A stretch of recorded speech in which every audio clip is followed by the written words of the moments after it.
Hello guys! Welcome back sa aking YouTube channel. Isa ka rin ba sa mga gusto magnegosyo pero wala pang maisip kung ano ang pwedeng simulan? Sa video na ito, pag-uusapan natin ng mga business idea sa halagang 10,000 pesos pwede ka na magnegosyo. Pero bago lahat, kung bago ka lang sa aking YouTube channel, please subscribe sa aking YouTube channel. Kung hindi ka pa nakapag-subscribe, mag-subscribe ka na. Ano pang hinihintay natin? Let's go!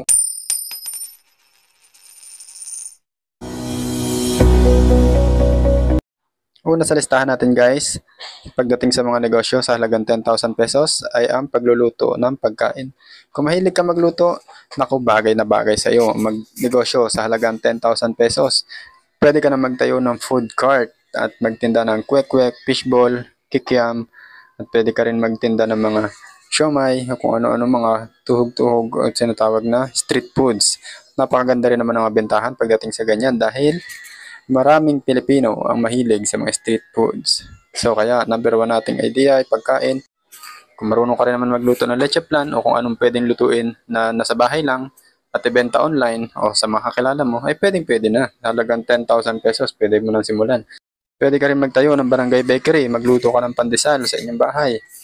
Tapos ibenta pag umaga. Yun na, kikita ka na sa halagang 10,000 pesos na puhunan, pwede mo nang simulan.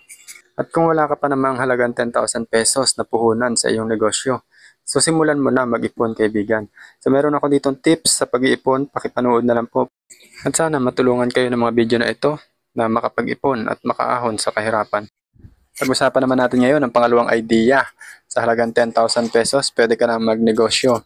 Kung meron kang skills, pwede ka na magtayo ng cellphone repair, pwede ka rin vulcanizing shop, pwede rin naman na manicure, pedicure, mga ganun. Sa halagang 10,000 pesos, pwede ka na magsimula ng sarili mong negosyo.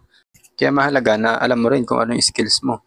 Ikaw ba? Anong skills mo? Pa-comment naman. Salamat. Okay, punta na tayo sa number 3. Itong number 3 na ito, sa halagang 10,000 pesos, pwede mo na simulan. Patok na patok ito ngayon, lalo-lalo na sa mga kabataan. So ito yung mga online. So online selling sa Lazada, sa Shopee, sa TikTok. Kaya sa TikTok, maraming nagbebenta sa TikTok. Sa Shopee, kumikita na sila online. Sa ano naman puhunan mo sa 10,000 pesos, bibili ka lang ng cellphone, o di ba? Ito naman, pag-usapan natin ang pang-apat na pwedeng pagkakitaan sa halagang 10,000 pesos. Negosyo sa tindahan, di ba? Magtayo ka ng tindahan sa halagang 10,000 pesos, pwede na. Sari-sari store, pwede na. Di ba? Okay, pwede na. Pasensya na pala kayo, medyo maingay dito, may nagpapahiring kasi. Ayan, so yun po yung mga pwede natin pagkakitaan sa halagang 10,000 pesos. Ano? At ito ang panlima natin sa halagang 10,000 pesos, pwede mo nang simulan.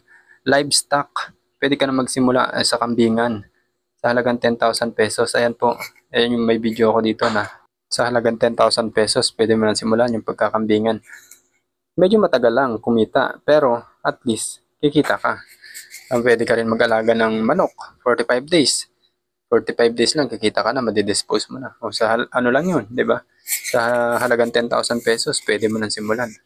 So ayan po yung ating mga business idea sa halagang 10,000 pesos. Sana may natutunan kayo at may naisip kayo kung anong pwede nyong simulan. So pa-comment naman kung anong gusto nyong simulan sa ating mga nabanggit.